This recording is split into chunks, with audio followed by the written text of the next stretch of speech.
गांधारी ने कैसे दिया 100 पुत्रों को जन्म, 100 कौरवों के जन्म की अद्भुत कहानी।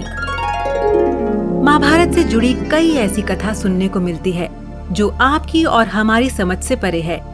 ऐसी ही एक कथा 100 कौरव के जन्म से संबंधित है।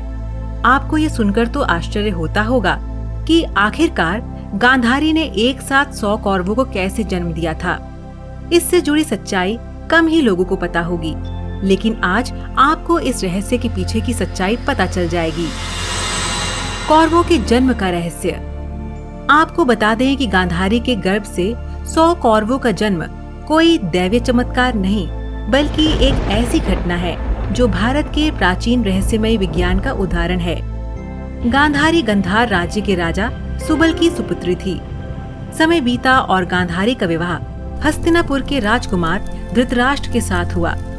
चूंकि धृतराष्ट्र जन्म से ही अंधे थे, इसीलिए गांधारी ने भी आजीवन आंखों पे पट्टी बांधने का फैसला किया और आंखें होते हुए भी नेत्रहीन बन के रहने लगी। कौरवों का जन्म। शादी के कुछ वर्ष बाद गांधारी ने 100 पुत्र और एक पुत्री को जन्म दिया।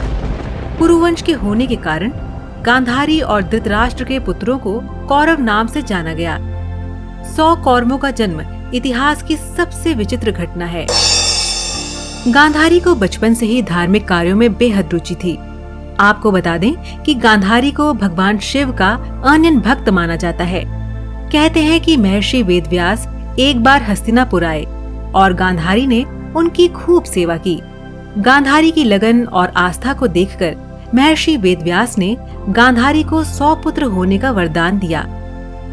महर्षि वेदव्यास के आशीर्वाद के अनुसार गांधारी गर्भवती हुई।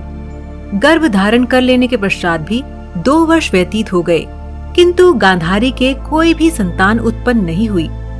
इस पर क्रोधवश गांधारी ने अपने पेट पर जोर से मुक्के का प्रहार किया, जिससे उसका गर्भ गिर गया। उधर वेदव्यास ने इस घटना को तत्काल ही जान लिया। वे उसी समय गांधारी के पास आकर बोले, गांधारी, तूने बहुत गलत किया। मेरा दिया हुआ वर कभी खाली नहीं जाता। अब तुम शीघ्र ही 100 कुंड तैयार करवाओ और उनमें घी भरवा दो। तभी गांधारी ने एक पुत्र की भी इच्छा जताई।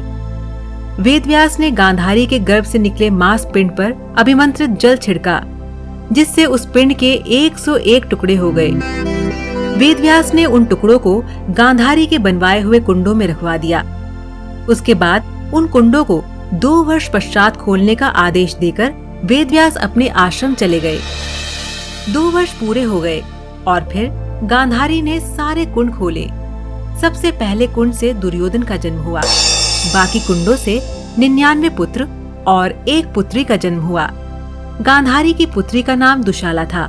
ऐसा कहा जाता है कि जन्म लेने के बाद ही दुर्योधन गधे की तरह रेंकने लगा, जिसे देखकर पंडितों और ज्योतिषियों ने कहा कि यह बच्चा कुल का नाश कर देगा, और ज्योतिषियों ने धृतराष्ट्र से दुर्योधन का त्याग करने के लिए कहा।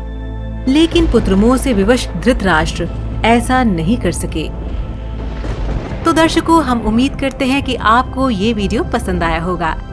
जाने से पहले हमारे इस वीडियो को लाइक और शेयर करना ना भूलें, और इसी तरह की और ज्ञानवर्धक वीडियोस देखने के लिए हमारे चैनल समय चक्र को सब्सक्राइब करना ना भूलें। धन्यवाद।